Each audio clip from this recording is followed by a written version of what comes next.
ಯತ್ನಾಳನ್ ಬಿಡ್ತಾರೆ, C T Ravi ಅವ್ರನ್ನ ಬಿಡ್ತಾರೆ, ಪ್ರತಾಪ ಸಿಂಹನ್ ಬಿಡ್ತಾರೆ.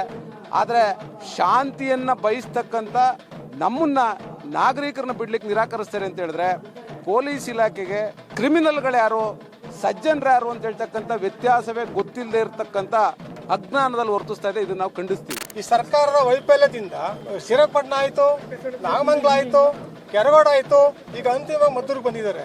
ಇಲ್ಲಿ ಜನಪರ ಶಕ್ತಿಗಳು, ಪ್ರಗತಿಪರ ಸಂಘಟನೆಗಳು ಒಗ್ಗೂಡಿನ ಶಕ್ತಿಯುತವಾಗಿರೋದ್ರಿಂದನೇ ಅವರ ಬೇಳೆಕಾಳು ಇಲ್ಲಿ ಬೇಯಿಸಕ್ಕೆ ಸಾಧ್ಯ ಇಲ್ಲ. ನಾವು ಬಿಡೋದೂ ಇಲ್ಲ.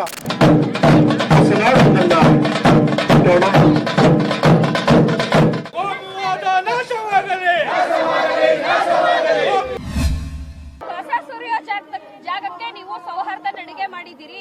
ಏನಿದೆ, ಯಾವ ರೀತಿಯ ಪರ್ಮಿಷನ್ ನಿಮ್ಗೆ ಸೌಹಾರ್ದ ನಡಿಗೆ ಮಾಡಕ್ ಕೊಟ್ಟಿರೋದು?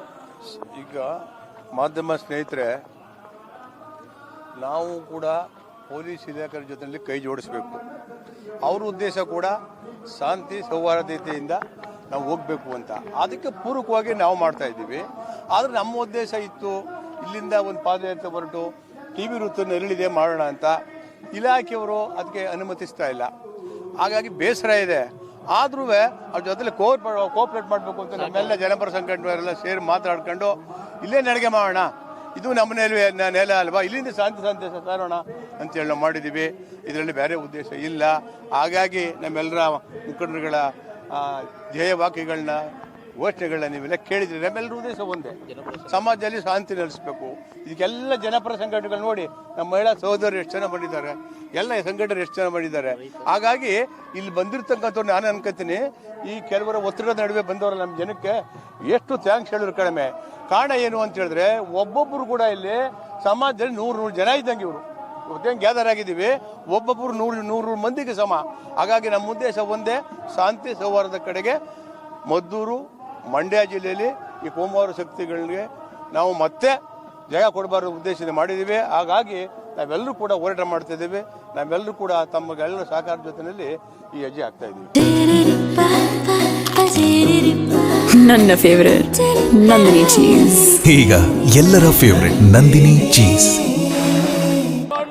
ಈಗ ಮದ್ದೂರಿನ ಜನ ಮದ್ದೂರಿನೊಳಗಡೆ, ಮಂಡ್ಯ ಜನ ಮದ್ದೂರಿನೊಳಗಡೆ ಸೌಹಾರ್ದ ನಡಿಗೆ ಮಾಡ್ಲಿಕ್ಕೆ ಪೊಲೀಸ್ ಇಲಾಖೆ ಪರ್ಮಿಷನ್ ಅನ್ನ ಕೊಟ್ಟಿಲ್ಲ. ಆದ್ರೆ ಇದೇ ಪೊಲೀಸ್ ಇಲಾಖೆಗೆ, ಗುಪ್ತಚರ ಇಲಾಖೆಗೆ ಮಾಹಿತಿ ಇರ್ಲಿಲ್ವಾ? ಎತ್ತಾಳಿ ಇಲ್ಲಿಗೆ ಬರ್ತಾರೆ ದ್ವೇಷ ಭಾಷಣ ಮಾಡ್ಲಿಕ್ಕೆ, ಆರ್ ಅಶೋಕ್ ಬರ್ತಾರೆ ದ್ವೇಷ ಭಾಷಣ ಮಾಡ್ಲಿಕ್ಕೆ ಅನ್ನುವಂಥದ್ದು ಏನ್ ಹೇಳ್ತೀರಿ?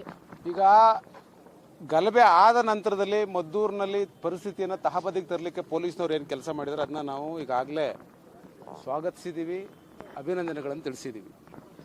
ಆದರೆ ಪೊಲೀಸ್ ಇಲಾಖೆಯ, ಗುಪ್ತಚರ ಇಲಾಖೆಯ ವೈಫಲ್ಯ ಮತ್ತು ರಾಜ್ಯ ಸರ್ಕಾರ ಕೋಮುವಾದಿಗಳ ಜೊತೆ ಆಡ್ತಾ ಇರ್ತಕ್ಕಂಥ ಆಟ, ಸಾಫ್ಟ್ ಕಾರ್ನರ್ ಟುವರ್ಡ್ಸ್ ಕಮ್ಯುನಲಿಸಮ್, ಇದು ಕೋಮುವಾದಿಗಳನ್ನ ಈ ಮಟ್ಟಕ್ಕೆ ಆಟ ಆಡ್ಲಿಕ್ಕೆ ಬಿಟ್ಟಿದೆ.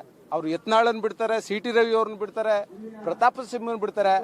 ಆದರೆ ಶಾಂತಿಯನ್ನು ಬಯಸ್ತಕ್ಕಂಥ ನಮ್ಮನ್ನ ನಾಗರಿಕರನ್ನ ಬಿಡ್ಲಿಕ್ಕೆ ನಿರಾಕರಿಸ್ತಾರೆ ಅಂತ ಹೇಳಿದ್ರೆ ಪೊಲೀಸ್ ಇಲಾಖೆಗೆ ಕ್ರಿಮಿನಲ್ಗಳು ಯಾರು, ಸಜ್ಜನರು ಯಾರು ಅಂತ ಹೇಳ್ತಕ್ಕಂಥ ವ್ಯತ್ಯಾಸವೇ ಗೊತ್ತಿಲ್ಲದೆ ಇರತಕ್ಕಂಥ ಅಜ್ಞಾನದಲ್ಲಿ ವರ್ತಿಸ್ತಾ ಇದೆ. ಇದನ್ನು ನಾವು ಖಂಡಿಸ್ತೀವಿ. ಹಾಗಾಗಿ ಪೊಲೀಸ್ ಇಲಾಖೆ ಇದನ್ನ ಅರ್ಥ ಮಾಡ್ಕೋಬೇಕು. ಮುಂದಿನ ದಿನಗಳು ನಾವು ಇದನ್ನ ಇಲ್ಲಿಗೆ ನಿಲ್ಲಿಸಲ್ಲ. ನಾವು ಸೌಹಾರ್ದ ಕೂಟಗಳನ್ನು ಮಾಡ್ತೀವಿ, ಸೌಹಾರ್ದ ಜಾತ್ರೆಗಳನ್ನು ಮಾಡ್ತೀವಿ, ಸೌಹಾರ್ದ ಸಮಾರಂಭಗಳನ್ನು ಮಾಡ್ತೀವಿ. ನಮ್ಮ ಜೊತೆ ಇಲಾಖೆ ಕೂಡ ಕೈ ಜೋಡಿಸ್ಬೇಕು ಅಂತ ಮನವಿ ಮಾಡ್ತೀವಿ. ಎರಡನೇದಾಗಿ, ಮದ್ದೂರಿನ ಗಡಿಯೊಳಗಡೆ ಇರತಕ್ಕಂಥ ಯಾವುದೇ ನೆಲ ಮದ್ದೂರಿನ ನೆಲ, TAPSM ಆವರಣನೂ ಕೂಡ ಮದ್ದೂರಿನ ನೆಲ. ಪೊಲೀಸ್ ಇಲಾಖೆ ನಮಗೆ ನಿರ್ಬಂಧವನ್ನು ವಿಧಿಸಿದ್ರು ಕೂಡ ನಾವು ಮದ್ದೂರಿನ ನೆಲದಲ್ಲೇ ನಡಿಗೆಯನ್ನು ನಡೆದು ಸೌಹಾರ್ದತೆಯನ್ನು ಸಾರಿದ್ದೀವಿ. ಹಾಗಾಗಿ ಮದ್ದೂರಿನ ನೆಲದಲ್ಲಿ ನಾವು ಸೌಹಾರ್ದತೆಯನ್ನು ಸಾರಲಿಕ್ಕೆ ನಮಗೆ ಸಾಧ್ಯ ಆಗಿದೆ. ಪೊಲೀಸ್ನವರು ಎಷ್ಟೇ ನಿರ್ಬಂಧಗಳನ್ನು ಹೇರಿದ್ರು ಕೂಡ ಅವರು ನಮ್ಮ ನಡಿಗೆಯನ್ನು ನಿಲ್ಲಿಸಲಿಕ್ಕೆ ಆಗಲಿಲ್ಲ ಅನ್ನುವಂಥ ಸ್ಪಷ್ಟವಾದ ಸಂದೇಶವನ್ನು ಈ ಮೂಲಕ ನಾವು ಕೊಡ್ತಾ ಇದ್ದೀವಿ. ಕೋಮುವಾದಿ ಶಕ್ತಿಗಳು ಮಂಡ್ಯದಲ್ಲಿ ಇಷ್ಟರ ಮಟ್ಟಿಗೆ ಆಟ ಆಡ್ಲಿಕ್ಕೆ ಏನ್ ಅವಕಾಶ ಆಗಿದೆ? ಯಾವ ರೀತಿ ಸಮಸ್ಯೆ ಆಗಿದೆ? ಸರ್ಕಾರಗಳ ಅಥವಾ ಜನಪರ ಸಂಘಟನೆಗಳ ವೀಕ್ ಆಗಿದೆಯಾ? ಏನ್ ಸಮಾಚಾರ ಸರ್? ಮಂಡ್ಯ ಜಿಲ್ಲೆಯಲ್ಲಿ ಮೊದಲಿಗೆ ಶ್ರೀರಂಗಪಟ್ಟಣವನ್ನ ಕೋಮು ಶಕ್ತಿ ಬಳಸ್ಕೊಳ್ರು. ಅದಕ್ಕೆ ಅವಕಾಶ ಕೊಟ್ಟುತ್ತೆ ಸರ್ಕಾರ, ಈ ಕಾಂಗ್ರೆಸ್ ಸರ್ಕಾರ. ಈ ಸರ್ಕಾರದ ವೈಫಲ್ಯದಿಂದ ಶ್ರೀರಂಗಪಟ್ಟಣ ಆಯಿತು, ನಾಗಮಂಗಲ ಆಯಿತು, ಕೆರಗೋಡ ಆಯಿತು, ಈಗ ಅಂತಿಮವಾಗಿ ಮದ್ದೂರಿಗೆ ಬಂದಿದ್ದಾರೆ. ಇಲ್ಲಿ ಜನಪರ ಶಕ್ತಿಗಳು, ಪ್ರಗತಿಪರ ಸಂಘಟನೆಗಳು ಒಗ್ಗೂಡಿನ ಶಕ್ತಿಯುತವಾಗಿರೋದ್ರಿಂದನೇ ಅವರ ಬೇಳೆಕಾಳು ಇಲ್ಲಿ ಬೇಯಿಸಕ್ಕೆ ಸಾಧ್ಯ ಇಲ್ಲ. ನಾವು ಬಿಡೋದೂ ಇಲ್ಲ. ಯಾಕೆಂದರೆ ಇಲ್ಲಿ ನಮ್ಮ ವಿಶ್ವಮಾನವ ಕುವೆಂಪುರವರು ನಡೆದಾಡಿದಂಥ ಊರು. ಎಚ್ ಕೆ ವೀರಣ್ಣಗೌಡರು ಸ್ವಾತಂತ್ರ್ಯ ಹೋರಾಟವನ್ನು ಪ್ರಾರಂಭ ಮಾಡಿ ಇಲ್ಲಿ ಯಶಸ್ವಿಯಾದಂಥ ಮದ್ದೂರು. ಸನ್ಮಾನ್ಯ ಎಸ್ ಎಂ ಕೃಷ್ಣರವರು ಮತ್ಸದಿಗಳು ಜ್ಞಾನವಂತರು ಇವತ್ತು ಮದ್ದೂರಿನ ರಾಮ ರಹೀಮ ನಗರ ಅಂತ ಹೆಸರು ಹೇಳಿ ಇವತ್ತು ಸೌಹಾರ್ದತೆಯಿಂದ ಕಾಪಾಡಿದಂಥ ಪ್ರಮುಖ ನೇತಾರು ಎಸ್ ಎಂ ಕೃಷ್ಣವರು, ಸನ್ಮಾನ್ಯ ಎಸ್ ಎಂ ಕೃಷ್ಣರವರು. ಅವರ ಆದಿಯಲ್ಲೇ ಇವತ್ತು ಇಲ್ಲಿವರೆಗೂ ಕೂಡ ಇಲ್ಲಿ ರಾಮ ರಹೀಮ ನಗರದಲ್ಲಿ ಸೌಹಾರ್ದತೆ ಇತ್ತು. ಕೆಲವು ಕಿಡಿಗೇಡಿಗಳು ರಾಜಕೀಯ ಬೇಳೆ ಬೇಯಿಸ್ಕೊಳ್ಳಿಕ್ಕೆ ಕುಮ್ಮಕ್ಕಿನಿಂದ ಇವತ್ತು ಬೆಂಕಿ ಹಚ್ಚಿದ್ದಾರೆ. ಇದನ್ನ ಮಂಡ್ಯ ಜಿಲ್ಲೆಯ ಪೊಲೀಸ್ ಇಲಾಖೆ ಅದು ಆರಿಸಿದ್ದಾರೆ, ಅವರಿಗೆ ಅಭಿನಂದನೆ ಸಲ್ಲಿಸ್ತೀವಿ. ಜೊತೆಗೆ ಇವತ್ತು ನಿಮ್ಮ ಮೂಲಕ ನಾವು ಒಂದು ಸಂದೇಶವನ್ನು ಕೊಡ್ತೇವೆ. ನಾವು ಮದ್ದೂರಿನಲ್ಲಿ ಶಾಂತಿ ನಿಲ್ಲಿಸಲಿಕ್ಕೆ ನಾವು ಪಣ ತೊಡ್ತೇವೆ. ಇನ್ನೆಂದೂ ಕೂಡ ಬೇರೆ ಬೇರೆ ಮತೀಯ ಶಕ್ತಿಗಳು, ಧರ್ಮಾಂಧ ಶಕ್ತಿಗಳು ಇಲ್ಲಿ ಕೆಲಸ ಮಾಡ್ಲಿಕ್ಕೆ ಬಿಡೋದಿಲ್ಲ. ನಮ್ಮ ಉದ್ದೇಶ ಈಡೇರಿದೆ. ಇವತ್ತು ಮದ್ದೂರು ನೆಲದಲ್ಲಿ ನಾವು ಶಾಂತಿ ಸೌಹಾರ್ದ ನಡಿಗೆಯನ್ನು ಹಾಕಿದ್ದೇವೆ. ಇದು ಸ್ಪಷ್ಟ ಸಂದೇಶವನ್ನು ಕೊಡ್ತೀವಿ. ಎಷ್ಟೇ ಪೊಲೀಸ್ ಇಲಾಖೆ ಸರ್ಕಾರ ನಮಗೆ ನಿರ್ಬಂಧ ಹೇಳಿದ್ರು ಕೂಡ ಕೋಮುವಾದಿ ಶಕ್ತಿಗಳಿಗೆ ಇಲ್ಲಿ ನೆಲೆ ಬಿಡೋದಿಲ್ಲ. ಇದು ಸದಾ ಸಿದ್ಧ. ಪೊಲೀಸ್ನವರು ಮದ್ದೂರಿನ ಮುಸಲ್ಮಾನ ಕುಟುಂಬಗಳಿಗೆ ಈ ಸೌಹಾರ್ದ ನಡಿಗೆಯಲ್ಲಿ ಭಾಗವಹಿಸಬಾರದು, ಮತ್ತೊಂದು ಕೋಮು ಗಲಭೆಗೆ, ಕೋಮು ಕಾರ್ಯಕ್ರಮಕ್ಕೆ ಇದು ಕಾರಣ ಆಗತ್ತೆ ಅನ್ನುವಂಥದ್ದನ್ನ ಬೆದರಿಕೆಯನ್ನ ಹಾಕಿದ್ದಾರೆ ಅನ್ನುವಂತಹ ಮಾತುಗಳು ನಮಗೆ ಕೇಳಿ ಬಂದಿದ್ದಾವೆ. ಇದು ಎಷ್ಟರ ಮಟ್ಟಿಗೆ ಸತ್ಯ? ಪೊಲೀಸ್ ಇಲಾಖೆ ಆ ರೀತಿ ಮಾಡಿರೋದು ನಿಜಾನ ಏನು? ಪೊಲೀಸ್ ಇಲಾಖೆ ಮಾಡಿದಾರೋ ಬಿಟ್ಟಿದಾರೋ ಗೊತ್ತಿಲ್ಲ. ಆದ್ರೆ ನಾವು ಇಲ್ಲಿ ಸೌಹಾರ್ದ ಸಾಮರಸ್ಯ ನಡಿಗೆಗೆ ಯಾರು ಸಂವಾರ್ದ ಸಾಮರಸ್ಯವನ್ನ ಬಯಸ್ತಾರೋ ಪ್ರತಿಯೊಬ್ಬರೂ ಈ ಒಂದು ಸೌಹಾರ್ದ ನಡಿಗೆಗೆ ಭಾಗಿಯಾಗಬೇಕು, ಕೈ ಜೋಡಿಸಬೇಕು ಅನ್ನುವಂಥ ಸಂದೇಶವನ್ನು ನಾವು ಸಾರಿದ್ದೀವಿ.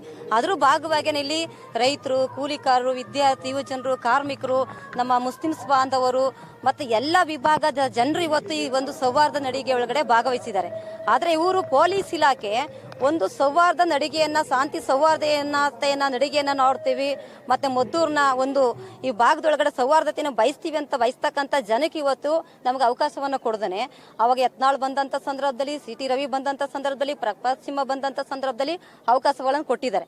ಆದ್ರೆ ನಾವು ಸೌಹಾರ್ದತೆಯನ್ನು ಬಯಸ್ತಕ್ಕಂಥ ಜನ, ನಾವು ಮಂಡ್ಯ ನೆಲದಲ್ಲಿ, ಮದ್ದೂರಿನ ನೆಲದಲ್ಲಿ ಸೌಹಾರ್ದತೆ ಉಳಿಬೇಕು, ಮತ್ತೆ ಏನು ನಮ್ಮ ಸಂವಿಧಾನದ ಆಶಯಗಳನ್ನ ಎತ್ತಿಡಬೇಕು, ಏನು ಸತ್ಯಾಗ್ರಹ ಸೌಧದೊಳಗಡೆ ಇವತ್ತೇನು ಅವತ್ತು ಸ್ವತಂತ್ರ ಪೂರ್ವದಲ್ಲಿ ನಮ್ಮ ತ್ರಿವರ್ಣ ಧ್ವಜವನ್ನ ನೆಟ್ಟಿದರೋ ಆ ಇಂದಿನ ನಮ್ಮ ಸ್ವತಂತ್ರ ಹೋರಾಟಗಾರರ ಆದರ್ಶಗಳನ್ನ ನಾವು ಮೈಗೂಡಿಸ್ಕೊಂಡು ಇವತ್ತು ಈ ಮಂಡ್ಯ ನೆಲ ಇರ್ತಕ್ಕಂಥದ್ದು ಇವತ್ತು ಇದು ಸಿಹಿ ನಾಡಿನಲ್ಲಿ ಇವತ್ತು ವಿಷದ ಬೀಜವನ್ನ ಬಿತ್ತಲಿಕ್ಕೆ ಬಂದಂತವ್ರಿಗೆ ಯಾವುದೇ ಕಾರಣಕ್ಕೂ ನಾವು ಅವಕಾಶ ಕೊಡಲ್ಲ.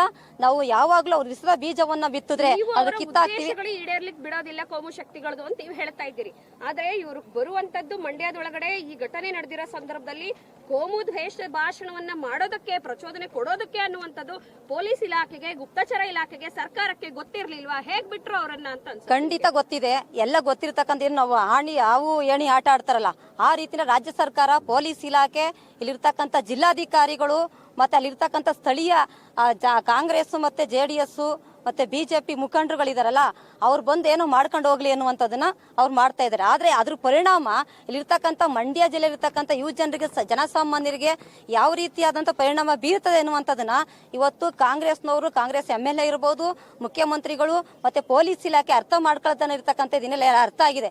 ಅರ್ಥ ಆಗಿದ್ರು ಇವತ್ತು ಈ ನಡೆಯನ್ನ ನಡೆಸ್ಕೊಳ್ತದೆ. ಇದು ನಾವು ಯಾವುದೇ ಕಾರಣಕ್ಕೂ ಒಪ್ಪಲ್ಲ. ಇದನ್ನ ನಾವು ಯಾವುದೇ ಕಾರಣಕ್ಕೂ ಒಪ್ತೇನೆ. ಇದನ್ನ ತೀವ್ರವಾಗಿ ನಾವು ವಿರೋಧಿಸ್ತೀವಿ.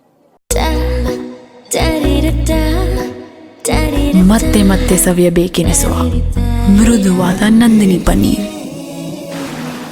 ಹಸಿರು ಶಾಲೆಯನ್ನ ಹಾಕೊಂಡು ನಿಮ್ಮ ನಡುವೆ ಬಂದಂತವ್ರು ಇವತ್ತು ಕೇಸರಿ ಶಾಲೆಯನ್ನ ಹಾಕೊಂಡು ಮತ್ತೆ ನಿಮ್ಮ ಮುಂದೆ ಬರ್ತಾ ಇದ್ದಾರೆ, ಕೋಮು ರಾಜಕಾರಣವನ್ನ ಮಾಡ್ತಾ ಇದ್ದಾರೆ. ಈ ಸಂದರ್ಭದಲ್ಲಿ ನಿಮ್ಮ ಏನು ರೈತ ಸಂಘಟನೆಗಳು ಇರಬಹುದು, ಒಟ್ಟು ಜನಪರ ಸಂಘಟನೆಗಳು, ರೈತ ಸಮುದಾಯ ಯಾವ ಮಟ್ಟಕ್ಕೆ ಒಗ್ಗಟ್ಟಾಗಿದ್ದೀರಿ? ಈಗ ಸಂಘಟನೆಗಳು ಬೆಳೆದಿರೋದೇ ಮಹಾತ್ಮ ಗಾಂಧಿ ಮತ್ತು ಕುವೆಂಪು ಅವರ ಆದರ್ಶದಿಂದ. ನಾವು ಈಗ 44 ದಶಕಗಳು ಈ ಚಳುವಳಿನ ಮಾಡ್ಕೊಬಂದಿದ್ರು ಒಂದು ಅಹಿತಕರ ಘಟನೆಗಳಿಲ್ಲ. ಆ ದೃಷ್ಟಿಯಿಂದಾದರೂ ನಮಗೆ ಈ ಶಾಂತಿ ನಡಿಗೆಗೆ ನಮಗೆ ಅವಕಾಶ ಕೊಡಬೇಕಾಯ್ತು. ಅದು ಯಾತಕ್ಕೆ ಅಂತಕ್ಕಂದ್ರೆ ನೀವೇ ಹೇಳ್ತಾ ಇದ್ದೀರಿ, ಸಿ ಟಿ ರವಿ ಕೊಟ್ಟಿದ್ದೀರಿ, ಇವ್ರಿಗೆ ಎಲ್ಲ ಯತ್ನಾಳವ್ರಿಗೆ ಕೊಟ್ಟಿದ್ದಾರೆ, ಬಾಕಿಯವ್ರಿಗೆಲ್ಲ ಕೊಟ್ಟಿದ್ದಾರೆ. ನಮ್ಮಂಥ ಶಾಂತಿ ಪ್ರಿಯರಿಗೆ ಅಥವಾ ಈ ಜಿಲ್ಲೆಯಲ್ಲಿ ಒಂದು ಶಾಂತಿನ ನಿರಂತರವಾಗಿ ಕಾಪಾಡ್ಕೊಂಬಂದಿರೋರಿಗೆ ಕೊಟ್ಟಿಲ್ಲ ಅಂದರೆ ಜಿಲ್ಲಾಡಳಿತ, ಸರ್ಕಾರ, ಪೊಲೀಸ್ ಇಲಾಖೆ ಮೂರು ವೈಫಲ್ಯ ಕಂಡಿದ್ದೇವೆ. ಈಗ ಹಸಿರು ಶಾಲಿನ ಮೇಲೆ ಕೇಸರಿ ಶಾಲೆ ಬಿದ್ದಿದೆ. ಹಸಿರು ಶಾಲೆನ ಒದ್ಕೊಂಡು ಇಡೀ ಜಿಲ್ಲೆಯಾದ್ಯಂತ ಹೆಮ್ಮೆಯಿಂದ ತಿರುಗ್ತಾ ಇದ್ದವರು ಹೆಗ್ಲ ಮೇಲೆ ಕೇಸರಿ ಬಿದ್ದಿದೆ. ಹೆಂಗ್ ಅನ್ನಿಸ್ತಾ ಇದೆ? ಎಮ್ಮೆಯಿಂದ ತಿರುಗ್ತಿರ್ಲಿಲ್ಲ ಅವರು ಅವರ ಉದ್ದೇಶಕ್ಕೆ ಹೆಸರು ಸಾಲ ಆಗ್ತಿದ್ದವರೇ ಹೊರತು ರಾಜಕೀಯದಲ್ಲಿರೋರು ನಮ್ಮ ಸಂಘಟನೆಯಲ್ಲಿರೋರು ಹಂಗಲ್ಲ. ಜೆಡಿಎಸ್ ನ ಶಾಲೆನ ಹೊದ್ಕೊಂಡ ಕಾರ್ಯಕರ್ತರು ಇದ್ದಾರೆ. ಹೌದು, ಈ ಘಟನೆಗಳು, ಈ ಪರಿಸ್ಥಿತಿ ಅವ್ರಿಗೆ ಇರ್ಬೋದು. ಅವರು ಸಮಯ ಸುಸೈಡ್ ಮಾಡ್ಕೊಂಡಿದ್ದಾರೆ, ನೀವು ಆತ್ಮಹತ್ಯೆ ಮಾಡ್ಕೊಂಡವ್ರ ಬಗ್ಗೆ ಯಾಕೆ ಮಾತಾಡ್ತೀರಿ? They are finished, they committed suicide. JDS ನಂತ ಆತ್ಮಹತ್ಯೆ ಮಾಡ್ಕೊಂಡಂತ ಒಂದು ಪಕ್ಷದ ಬಗ್ಗೆ ನೀವು ಪ್ರಶ್ನೆ ಕೇಳೋದು ಸರಿ ಇಲ್ಲ, ನಾವು ಉತ್ತರ ಕೊಡೋದು ಸರಿ ಇಲ್ಲ. ಅವ್ರನ್ನ ನಾವು ಕನ್ಸಿಡರೇ ಮಾಡಿಲ್ಲ. ಟವಲ್ ಬೇಕಾದಾಗ ಎಲ್ಲರೂ ಹಾಕೊಳ್ತಾರೆ. ಯಡಿಯೂರಪ್ಪ ಹಾಕಂದವ್ರೆ, ದೇವೇಗೌಡರು ಹಾಕಂದವ್ರೆ, ಇನ್ನು ಎಲ್ಲರೂ ಬಂದವರೆಲ್ಲ ಹಾಕೊಳ್ತಾರೆ.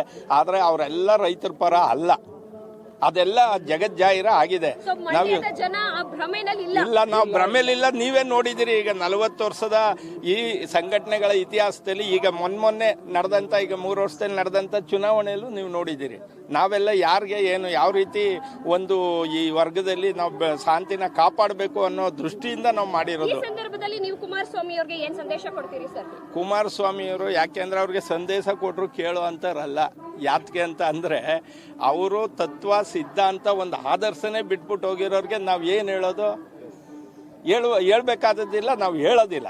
ಯಾಕೆಂದರೆ ಅವರು ಏನು ಆಲೋಚನೆ ಇತ್ತೋ, ನಾವು ಜಾತ್ಯತೀತ ಅಂತ ಇದ್ವೋ, ಆ ಜಾತ್ಯತೀತನೇ ಮಣ್ಣು ಪಾಲು ಮಾಡಿ ಒಂದು ಅವ್ರ ಸ್ವಾರ್ಥಕ್ಕೋಸ್ಕರ, ಕುಟುಂಬ ಸ್ವಾರ್ಥಕ್ಕೋಸ್ಕರ ಹೋಗಿರೋರಿಗೆ ನಾವು ಹೇಳ್ಬೇಕಾದ್ದೇನೂ ಇಲ್ಲ. ಸಂಘಟನೆಗಳು ಮುಂದೆನೂ ಪ್ರಬಲವಾಗ್ತವೆ. ಈ ಏನು ಕೋಮುದ್ವೇಷ ಇದೆ ಅದು ನಡೆಯೋದಕ್ಕೆ ಮಂಡ್ಯದಲ್ಲಿ ಬಿಡೋದಿಲ್ಲ. ಇಡೀ ಮಂಡ್ಯದ ಜನಪರ ಸಂಘಟನೆಗಳು ನಿಮ್ಮ ಮಂಡ್ಯವನ್ನ ಕೋಮು ಶಕ್ತಿಗಳಿಂದ ನೀವು ಕಾಪಾಡ್ಕೊಳ್ತೀರಿ. ಮತ್ತಷ್ಟು ವಿಶೇಷ ವಿಡಿಯೋಗಳನ್ನು ನೋಡಲು ಮತ್ತು ಹೊಸ ವಿಡಿಯೋಗಳ ಬಗ್ಗೆ ತಿಳಿಯಲು ಈ ದಿನ .com ಯೂಟ್ಯೂಬ್ ಚಾನೆಲ್ ಸಬ್ಸ್ಕ್ರೈಬ್ ಮಾಡಿ ಮತ್ತು ಬೆಲ್ ಐಕಾನ್ ಕ್ಲಿಕ್ ಮಾಡಿ.